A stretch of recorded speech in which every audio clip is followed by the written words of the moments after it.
Bonjour à tous, bienvenue au webinaire. Mon nom est Denis Gariepi de la compagnie Veolia. Je vais attendre quelques minutes encore parce que je vois encore des participants qui se rajoutent. Donc, merci de votre patience. On devrait commencer dans 1 ou 2 minutes.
Donc, nous allons commencer.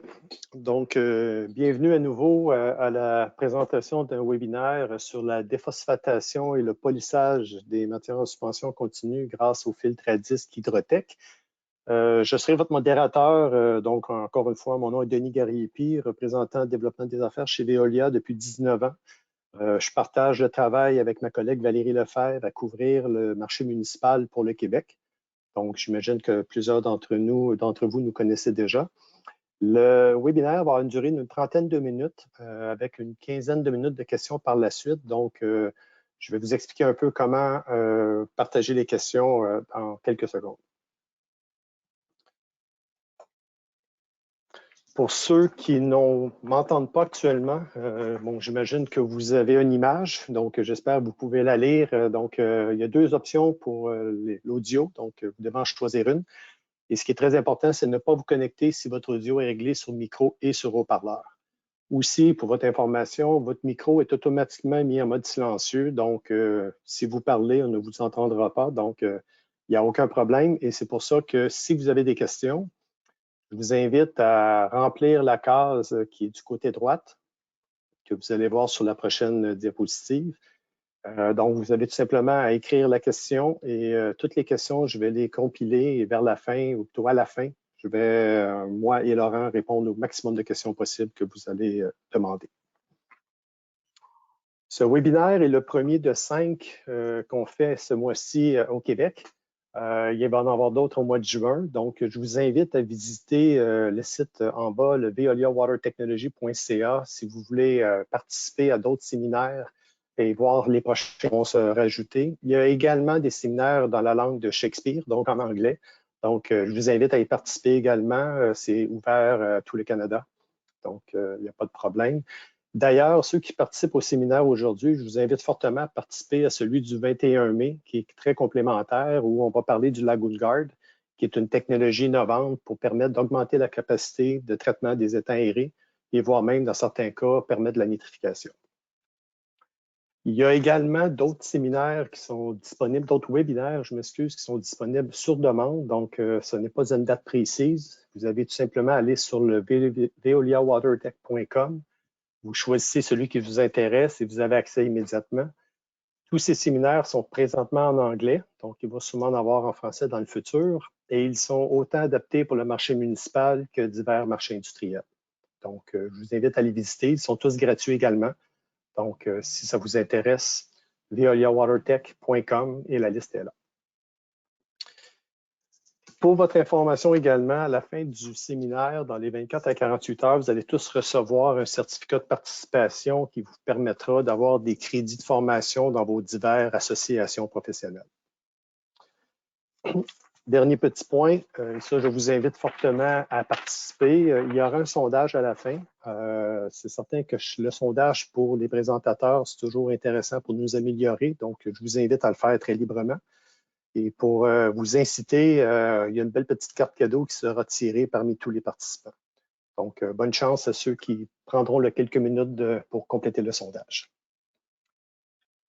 Pour ce qui est de la compagnie, bon, j'imagine la majorité d'entre vous nous connaissent, mais pour ceux qui auraient des petites moins bonnes connaissances sur Veolia Water Technology, bon, nos activités sont technologiques. Donc, on a une gamme complète et étendue de technologies en traitement des eaux, eau potable, eau usée, qui sont conçues par des experts pour des opérateurs, bien sûr, et pour permettre de respecter des normes de rejet environnemental et des normes de qualité d'eau potable. Nous avons un département projet qui nous permet de faire une ingénierie complète de nos solutions de traitement et de travailler justement avec les firmes d'ingénierie et les municipalités ainsi que les industries pour arriver avec la meilleure solution possible. Et notre département de service offre une vaste offre de prestations pour améliorer vos performances. Et j'aime ouvrir le point que la technologie Aquavista, qui est une technologie intéressante, qui vous permettrait de faire de la gestion à distance de l'opération d'usine. Donc, je vais aller directement dans le vif du sujet. Je vais vous présenter celui qui va prendre le relève, qui va être votre présentateur. Donc, Laurent Ligny est chez Veolia depuis 6 ans, après avoir complété une maîtrise en traitement de l'eau à la Polytechnique de Montréal. Il a d'ailleurs effectué avec nous, au début de son emploi, plusieurs essais pilotes, entre autres sur la technologie des filtres à disque Hydrotech. Il est maintenant actif en tant qu'ingénieur de procédés. Son rôle est d'aider les villes, les industries et les consultants à effectuer l'implantation de nos procédés de traitement des eaux dans des projets partout au Canada. Donc, je passe la parole à Laurent et bon webinaire à tous. Merci, Denis. Donc, bonjour à tous. Merci d'être présents aujourd'hui. Comme Denis l'indiquait, mon rôle est de faire le dimensionnement de nos technologies, autant en eau usée qu'en eau potable. Et on voit récemment une belle augmentation de l'intérêt pour notre filtre à disque Hydrotech. Donc, aujourd'hui, on va prendre l'opportunité qu'on a de vous parler afin de vous démontrer pourquoi le filtre à disque Hydrotech est la solution la plus simple et efficace à intégrer à une station d'épuration afin d'être conforme en tout temps en termes de phosphore et de matière en suspension. Donc, rapidement, dans cette présentation, je vais d'abord vous présenter les différentes applications de cette technologie ainsi que les performances attendues. Je vous présenterai ensuite les principes de fonctionnement de la machine ainsi qu'un aperçu des tâches d'opération et de maintenance pour finir avec une étude de cas d'une de nos références canadiennes. Donc, si on se penche sur les problématiques qui peuvent survenir dans une station d'épuration en ce qui a trait au phosphore et aux matières en suspension, on peut identifier 2 types de raisons pour lesquelles un procédé pourrait connaître des dépassements en MES et en phosphore. Donc, de 1, le procédé actuel pourrait connaître des dépassements de normes occasionnelles ou récurrentes, par exemple lorsqu'elle approche la capacité de son dimensionnement initial, ou bien dû à des facteurs saisonniers. On peut passer à une augmentation de débit due à la fonte des neiges, ou dans les étangs aérés qui pourraient sous-performer à cause d'un lit de boue trop important.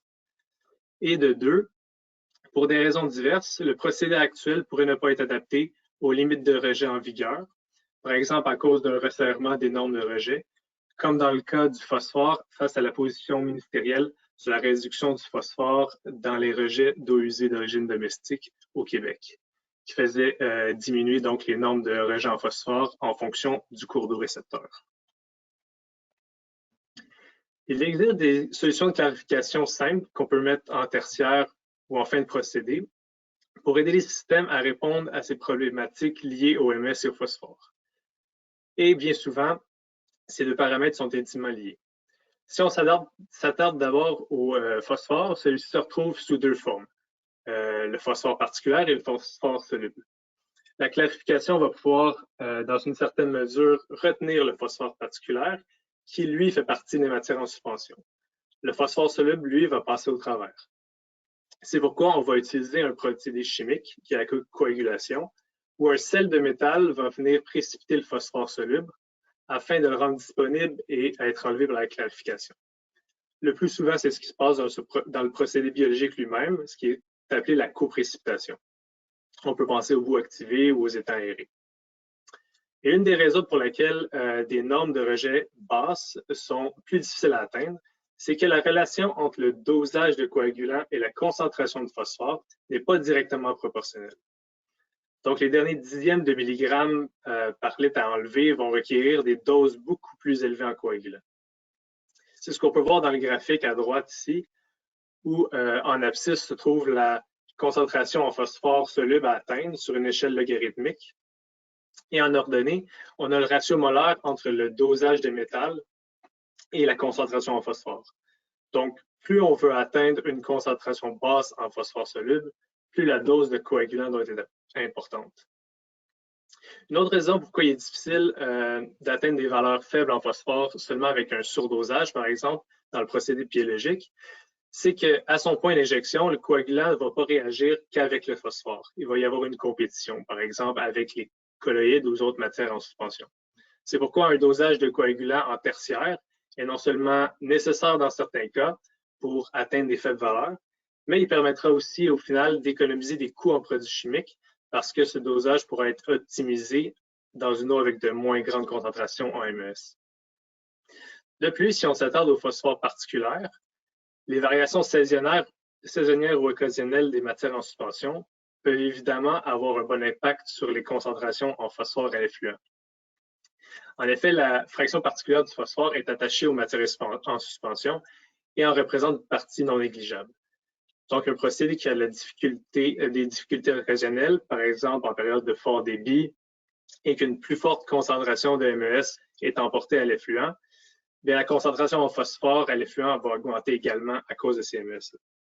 C'est pourquoi ce qu'il faut retenir, c'est que de contrôler les MES en fin de procédé, c'est important autant pour respecter les critères en matière en suspension, mais aussi pour s'aider à atteindre ce en phosphore.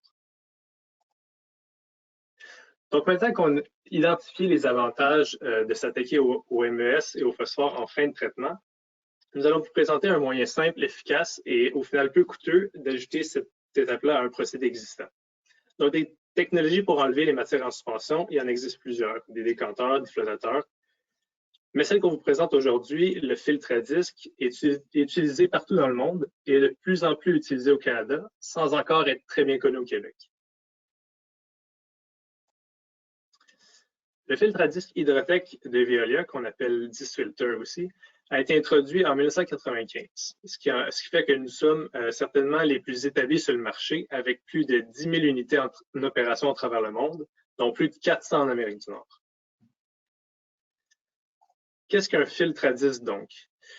Un filtre à disque est une barrière physique dont le média filtrant est un microtamis qui s'apparente à une membrane, mais qui opère de façon gravitaire. Donc, vu que le média est une toile, on n'est pas obligé de l'installer à l'horizontale, comme un filtre à sable, par exemple, mais on peut l'installer à la verticale, ce qui en fait un équipement beaucoup plus compact.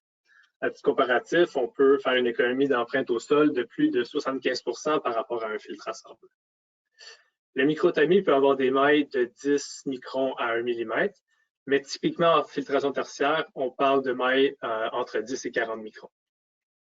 C'est une technologie simple qui s'installe au fil de l'eau avec peu de perte de charge et qui peut être démarrée sur demande.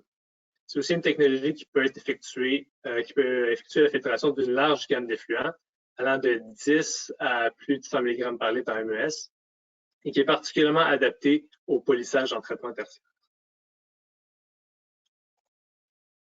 Justement, installé en tertiaire, le filtre à disque permet d'atteindre des objectifs de traitement assez serrés. Cette présentation sur un survol de la technologie, alors on n'entrera pas dans les détails sur le dimensionnement de chacun des cas de figure, mais ce qui est important à considérer, c'est qu'il y a plusieurs paramètres qui peuvent affecter le dimensionnement du système. Et c'est évidemment intimement lié aux différentes applications et aux objectifs à rencontrer. Par exemple, la taille des particules est un facteur important pour la filtration. Si on a un filtre avec des mailles de 10 micromètres, par exemple, il faudrait que la majorité des matières en suspension aient une taille supérieure. En fonction de l'objectif à atteindre, on pourra alors proposer l'installation d'une flocculation avec seulement un dosage de polymère pour faire grossir le floc et ainsi à atteindre des valeurs en MES plus sévères. Pour des projets avec des normes en phosphore plus sévères, comme on a parlé, on viendra ajouter aussi une étape de coagulation en amont, en tertiaire, juste en amont du filtre. D'ailleurs, ici, on vous montre certaines lignes directrices pour la déphosphatation en tertiaire avec le filtre à disque. À l'origine, elles sont basées sur une application de bout activé, mais elles donnent une idée sur la nécessité d'ajouter une coagulation et une flocculation en amont du filtre pour surtout pour atteindre les objectifs sous 0,3 mg par litre en phosphore total. Encore là, c'est vraiment du cas par cas. On a vu des applications ou des mesures en phosphore soluble à l'effluent confirmaient qu'une coagulation tertiaire, en fait, n'était pas nécessaire malgré la sévérité des normes de rejet. Donc, ça démontre vraiment l'importance d'une bonne caractérisation de l'eau et de l'utilité, dans certains cas, de faire des essais pilotes ou laboratoires, ce que Veolia peut faire. Donc, je vous invite maintenant à faire un tour d'horizon des différentes composantes du filtre Hydrotech. Premièrement, chaque filtre Hydrotech possède une boîte d'alimentation qui dirige l'affluent vers le centre du tambour. L'eau sera alors répartie entre chacun des disques sur la longueur de l'unité. Chaque disque est composé de plusieurs segments de filtre. La pompe de rétrolavage, elle, est directement montée sur l'unité. Puis, il y a un tamis qui permet de protéger le système de rétrolavage des particules qui pourraient venir le bloquer. À l'autre bout de l'unité est installé le moteur qui permet la rotation du tambour. Et finalement, à l'intérieur du tambour, il y a une goulotte qui collecte les eaux sales de lavage. On va maintenant regarder le principe de fonctionnement du filtre à disque. Donc, en premier lieu, au démarrage, l'eau à filtrer entre soit pompée, soit gravitaire par le centre du tambour et est acheminée à l'intérieur des disques. L'eau filtrée est filtrée à travers le média qui est pour l'instant propre. De l'autre côté du média, l'eau filtrée est accumulée dans le bassin du filtre à disque. Le filtre Hydrotech est un équipement dont les panneaux filtrants sont à moitié submergés. Donc, à tout moment, la moitié inférieure du disque va effectuer la filtration, alors que l'autre moitié supérieure est en attente au-dessus du niveau de l'eau.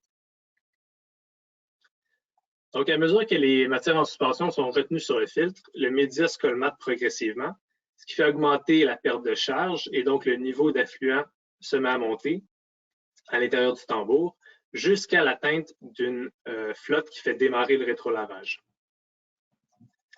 Donc, voici de quoi a l'air la perte de charge à travers le filtre. On voit ici la ligne, donc le niveau à l'intérieur des disques en amont et le niveau d'eau filtrée en aval.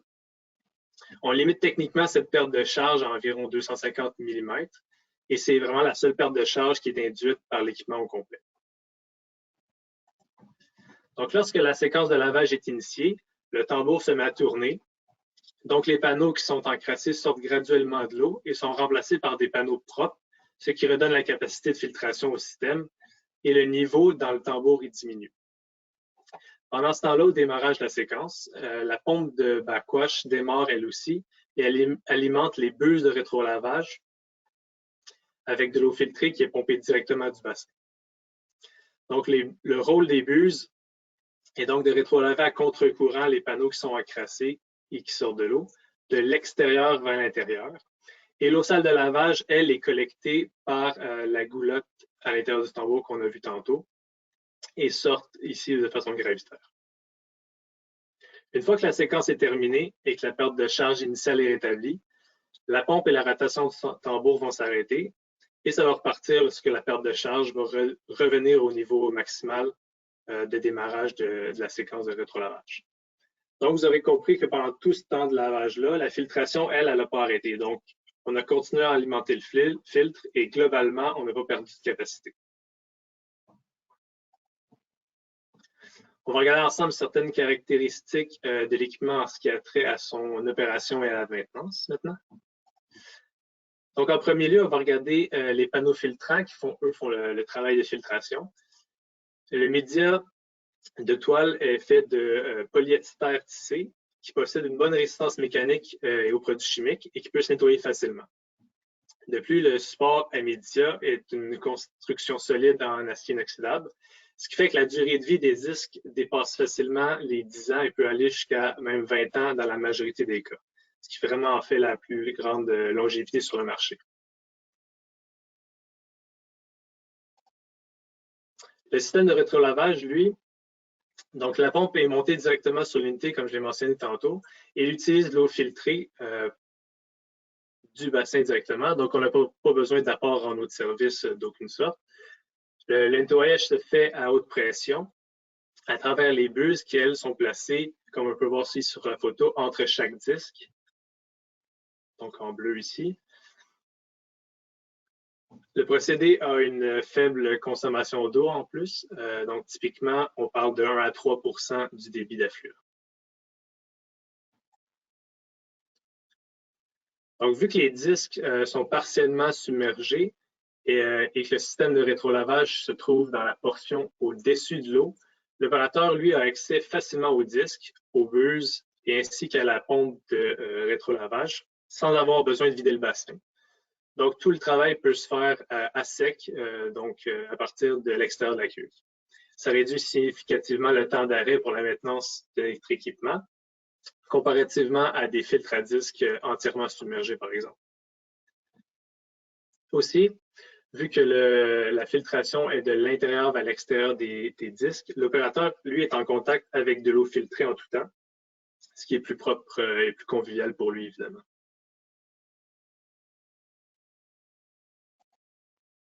Donc, comme j'ai dit, les disques sont en fait composés d'une multitude de segments, ce qui fait qu'ils sont réellement simples à remplacer en quelques minutes seulement, advenant un bris ou juste pour les inspecter. On peut voir sur la séquence de photos suivante avec la facilité avec laquelle un segment peut être remplacé. Donc, on a juste à enlever la section qui fait l'étanchéité, renferme le disque. On retire le disque, petite inspection rapide et on peut le remettre en place. Donc, puisque la séquence de rétrolavage est démarrée automatiquement sur l'action d'une flotte de niveau, l'opérateur, lui, n'a aucune tâche d'opération qui est associée à l'équipement. Pour la maintenance des buses de rétrolavage, elles, c'est très facile, mais sont installées à serre, donc on a juste besoin de faire un quart de tour pour la déloger et l'inspecter. Il y a aussi une possibilité d'installer des buses auto-nettoyantes qui peuvent se débarrasser automatiquement des petits débris qui pourraient s'installer dans la buse. Quelques mots maintenant sur l'implantation des filtres Hydrotec à votre procédé. Donc, depuis le début, on parle du filtre à disque, mais en fait, on a aussi une ligne de modèles de filtres à tambour pour les plus petits débits. C'est vraiment la même toile, c'est juste deux façons différentes de l'installer. Les filtres Hydrotec sont modulaires, eux, en ce sens que le dimensionnement va nous permettre d'évaluer un nombre de disques requis. Et un filtre à disque, lui, un modèle de filtre à disque peut avoir jusqu'à 44 disques qui est aligné sur une seule et même unité. Donc, c'est un équipement qui peut vraiment s'adapter à chaque projet pour un dimensionnement optimal. C'est aussi un équipement pour lequel on pourrait, par exemple, penser à une augmentation dans le futur et rajouter des disques. Donc, c'est des choses qu'on peut faire. Il y a 3 séries de modèles principaux du côté du disc filter en fonction du diamètre de disque choisi. Ensuite, on peut avoir le filtre à disque qui est construit directement dans sa cuve en acier inoxydable ou bien qui peut être prémonté sur un support, en fait, qui peut être installé, lui, dans un bassin de béton déjà existant, par exemple. Dans les deux cas, l'unité vient avec les mêmes composantes. Donc, c'est vraiment juste en fonction du projet qu'on va décider de la solution la plus facile. Donc, finalement, voici un exemple d'installation dans une cuve en béton. J'aimerais attirer votre attention sur 2 points. D'abord, ici, le niveau d'accès à la plateforme qu'on peut voir ici. Ensuite, si on fait un peu le chemin de l'eau, on a le canal d'affluent, comme on a vu tantôt, avec la goulotte d'entrée. Le bassin comme tel, lui, qui est rempli d'eau filtrée, qui se déverse dans le canal d'effluent. On a ici en amont un déversoir de contournement qui, lui, peut être intégré directement à l'équipement ou à la structure en béton. Sa présence permet d'assurer que la perte de charge à travers les filtres ne dépasse jamais 450 mm pour protéger la toile. Donc, dans le pire des cas, en débordement, la perte de charge va être maximum de 450 mm. Donc, on peut maintenant regarder une étude de cas d'une de nos installations canadiennes. J'ai décidé de vous faire rêver un peu dans ces temps de confinement. Dans mon choix de quelle référence je vais vous présenter. Donc, je vous amène dans les Rocheuses pour Banff en Alberta. Donc, on connaît tous ce bel endroit de villégiature qui repose largement sur le tourisme et les activités de plein air. L'emplacement de la station d'épuration est indiqué juste ici à côté de la Bow River, qui est une rivière très importante pour le parc national de Banff et qui s'écoule loin vers l'est en Alberta, à travers Calgary, entre autres. Donc, alors que la rivière est au centre de plusieurs activités de plein air, Parc Canada a poussé pour que les objectifs de traitement soient assez sévères pour la protéger. Donc, on parle donc de 10 mg par litre en MES et surtout de 0,15 mg par litre en phosphore. C'est une station debout activée qui fait de la coprécipitation. Et donc, à cet endroit-là, elle réussit à bien abattre le phosphore soluble à même le traitement secondaire. Donc, en tertiaire, ça n'avait pas vraiment été prévu qu'il dose du coagulant. Donc, la Ville avait pour objectif de contrôler les MES en tertiaire pour ainsi contrôler son phosphore particulier, vu qu'il ne restait plus beaucoup de phosphore soluble.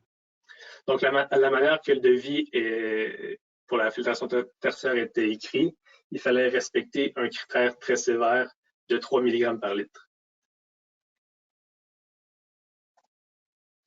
Donc, nos filtres à disque ont été installés à l'intérieur des filtres à sable déjà existants.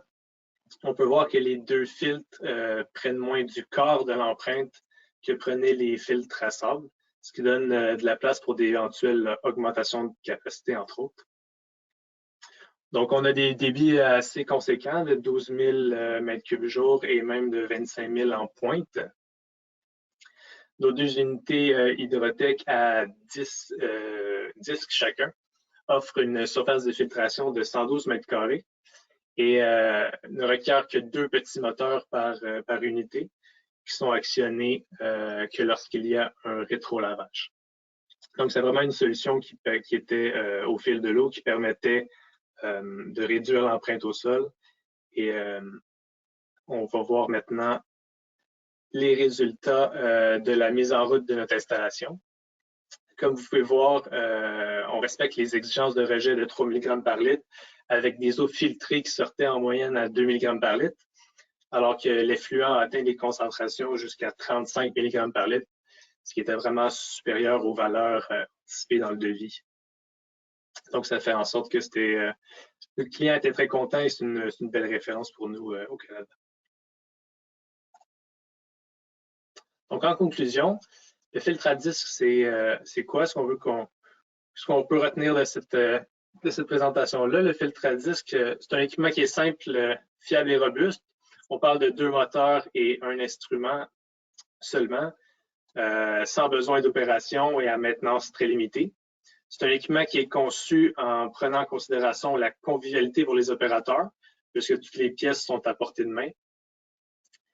La filtration est continue, même durant un rétrolavage, et son opération peut être démarrée et arrêtée sur demande.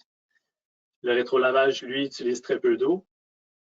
Et le disc filter, c'est en fait un design qui est très bien adapté au profil hydraulique serré et vu que la perte de charge, en fait, est de moins de 300 mm. Donc, c'est un équipement qui est aussi tout prémonté, qui arrive prêt à être branché et démarré. Et vraiment, finalement, on profite réellement de la meilleure expérience sur le marché avec l'Hydrotech de Veolia. Finalement, ma dernière diapositive, juste pour vous dire que le filtre à disque est une technologie qui est en voie de devenir conventionnelle au Québec et qui est utilisée déjà partout au Canada. Ici, nous avons mis une courte liste de quelques-unes de nos installations au Canada et certaines qui sont à différentes étapes de leur réalisation du côté droit. Donc, je vous invite à ne pas hésiter à nous contacter, non seulement pour qu'on partage avec vous nos connaissances sur les filtres à disque et ses applications, mais surtout pour qu'on vous partage notre expérience qu'on a développée avec ce produit depuis 25 ans. Merci beaucoup, Laurent. Donc, je vous invite à nous envoyer des questions. Il y en a quelques-unes qui sont déjà rentrées. Donc, je vais me permettre de vous poser la première question. Encore une fois, pour poser la question, vous avez une petite boîte de questions à votre droite, simplement l'écrire. Puis, je vais la transmettre à Laurent qui va lui répondre. Donc, la première que j'ai ici, c'est est-ce possible de faire un essai pilote de votre filtre à disque afin de vérifier la performance de celui-ci sur notre application? Oui, tout à fait. On a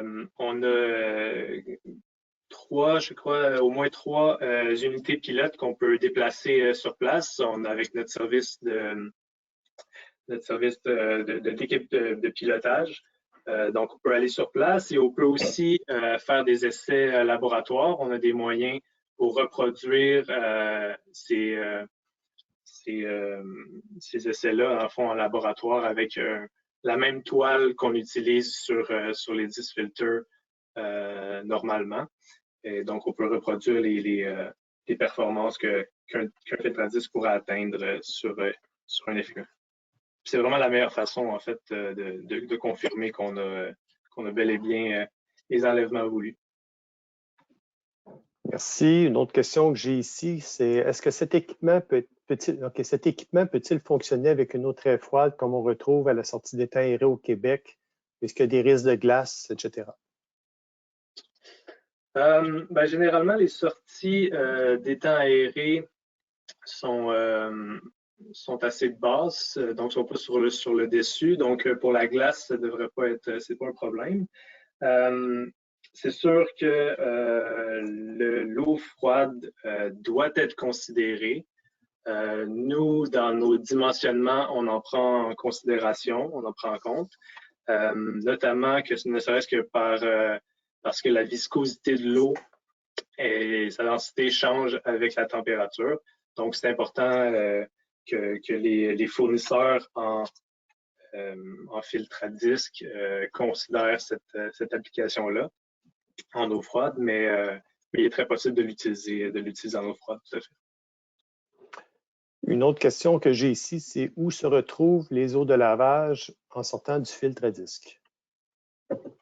Donc, les eaux de lavage, eux autres, comme j'ai dit, sortent gravitairement à travers la goulotte.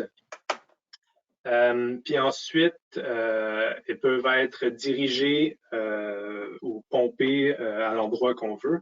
Par exemple, si on prend un exemple de boue activée, bien souvent, ces eaux sales de lavage-là vont être repompées en amont de la décantation secondaire pour qu'on ait juste un point de collecte de boue, disons, qui est le bas du décanteur secondaire.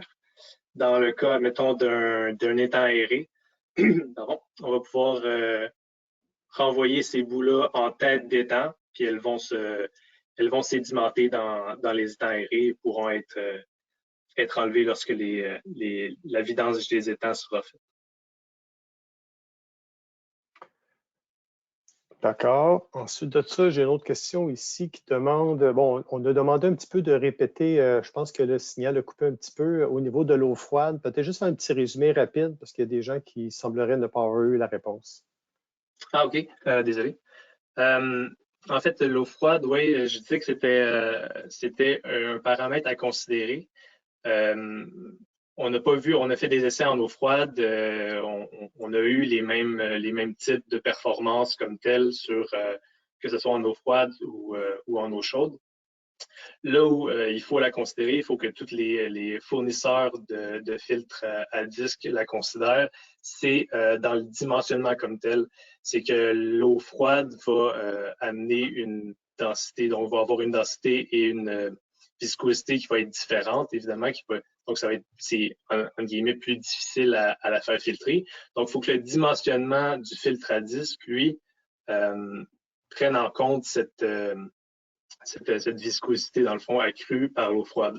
Donc, ça veut dire généralement peut-être surdimensionner un peu plus le filtre à disque pour prendre en considération les vitesses de filtration qui vont être diminuées par l'eau froide, qui diminue un peu. On s'entend que c'est pas drastique comme diminution, là. Il y a un petit impact que nous, dans notre dimensionnement, on prend en compte, mais c'est une application qui est très possible. J'ai une autre question. J'ai 2-3 questions qui se ressemblent. Je vais essayer de les combiner. On demande s'il se forme un genre de biofilm sur la toile qui permettrait d'aller chercher une partie de la DBO, soit particulière ou soluble, que ce soit pour une application en agroalimentaire ou en municipal. Quand même très large comme question. Ouais, non, c'est beau. Je vais la prendre en différentes sections. Premièrement, c'est pas fait, entre guillemets, pour faire de l'enlèvement de DBO solubles. Donc, c'est pas fait pour faire un enlèvement biologique, disons. Est-ce qu'il y a un biofilm qui va se former? Évidemment, vu que c'est en aval en eau usée, grosso modo, il y a toujours une petite charge en matière organique qui va se présenter. Donc, il y a toujours un petit biofilm qui va se former sur certaines composantes. Et la manière qu'on a de faire en sorte de se débarrasser de ce biofilm-là, premièrement, le rétrolavage, lui, est à haute pression, donc à 110 PSI. Donc, on le déloge sur la toile comme telle, on arrive à le déloger assez facilement. D'un autre côté, s'il peut se former sur d'autres portions, disons, mettons le pourtour du fil comme tel, du panneau filtrant comme tel, ce qu'on peut faire, ce qu'on recommande, c'est généralement un lavage chimique. Ça peut être 2 à 3 fois par année, par exemple. C'est dépendant des applications, évidemment. Donc, on peut venir vaporiser une petite quantité d'eau de javel, de solution d'eau de javel, qui va permettre de se débarrasser de ce biofilm-là. Ça m'amène justement, là, justement, je parle de lavage chimique. Toutes les filtres Hydrotech viennent avec une série de buses de lavage chimique dédiées. Donc, l'opérateur, si cette option-là est prise, n'a pas besoin d'ouvrir le disfilter pour venir doser ce produit-là. Ça peut être fait dans une séquence automatisée à partir de l'extérieur. Et c'est pas, comme j'ai dit, c'est quelques fois par année seulement, là, juste pour contrôler justement ce biofilm. J'ai une autre question, c'est plutôt une demande. Est-ce qu'il y a un petit vidéo qui montre le fonctionnement? Je vais répondre à la question. Il y en a un, on ne l'a pas mis parce qu'il durait quand même plusieurs minutes. Donc, mais je vous invite à communiquer avec moi à l'adresse denis.guerrier@veolia.com, puis je vous donnerai le lien pour y avoir accès.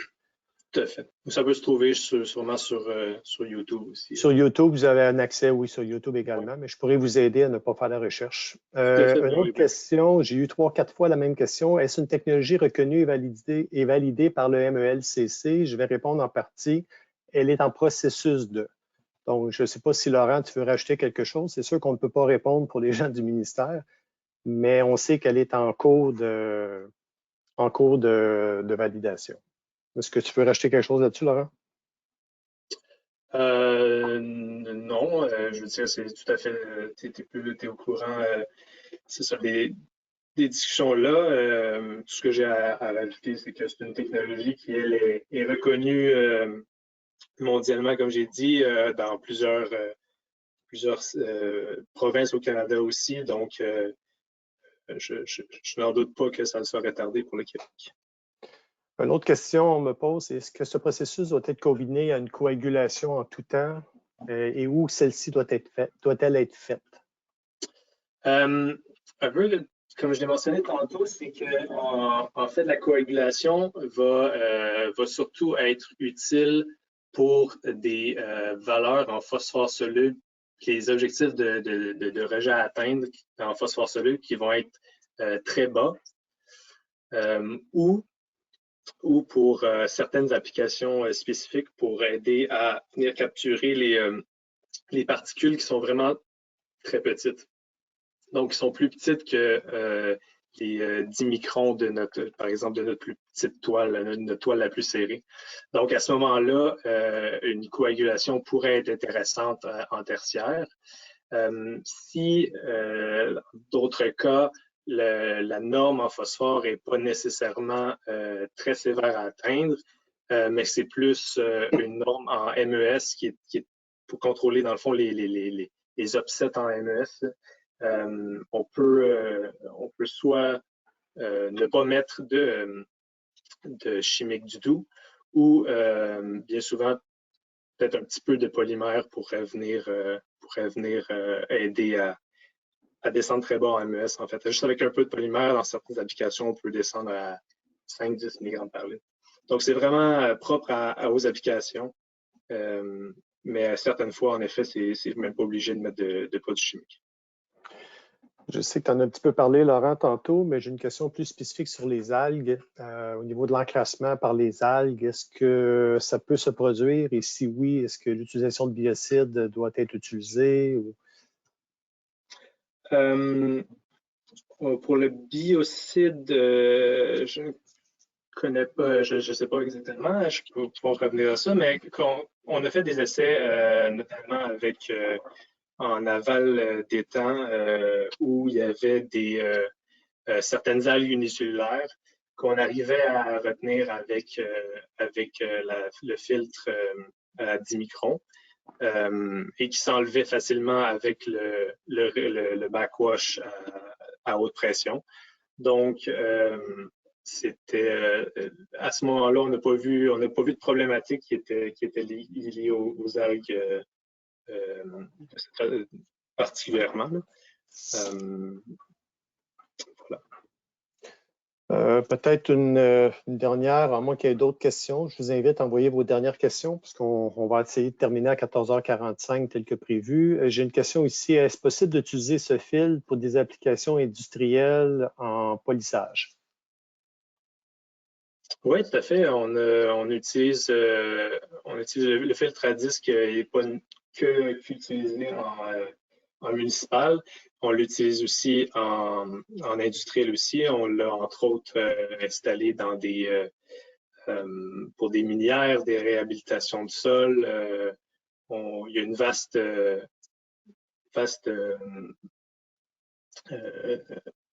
on a beaucoup de références en fait, c'est ça, en industriel. Donc, il peut être combiné à différents procédés aussi. Là. Par exemple, je sais il peut être utilisé qu'en filtration avec une décantation en amont. Donc, on pourrait faire un petit flot suivi des filtres à disque. Donc, il peut vraiment s'insérer dans un procédé de traitement plus complet là, pour l'industriel, tout à fait. Je vois, il y a quelques autres questions qui sont peut-être plus spécifiques à un projet particulier. Donc, je vous suggère fortement de me transmettre vos questions à l'adresse ici présente, denis.gariepi@veolia.com. Puis, je vous remercie à tous d'avoir participé. S'il n'y a pas d'autres questions qui sortent pour l'instant, qui sont plus d'ordre général, je vous rappelle à nouveau de remplir le petit sondage. Je veux dire, ça va vous prendre quelques minutes, puis ça va vous permettre de peut-être gagner une belle petite carte cadeau avec un cadeau multicolore dessus. En cette période de confinement, ça fait toujours du bien. Puis, j'en profite encore une fois pour vous remercier pour votre présence, puis vous inviter à vous joindre à nous pour les prochains séminaires qui vont suivre en mai et en juin. Sur ça, je vous souhaite une bonne fin de journée. Merci à tous.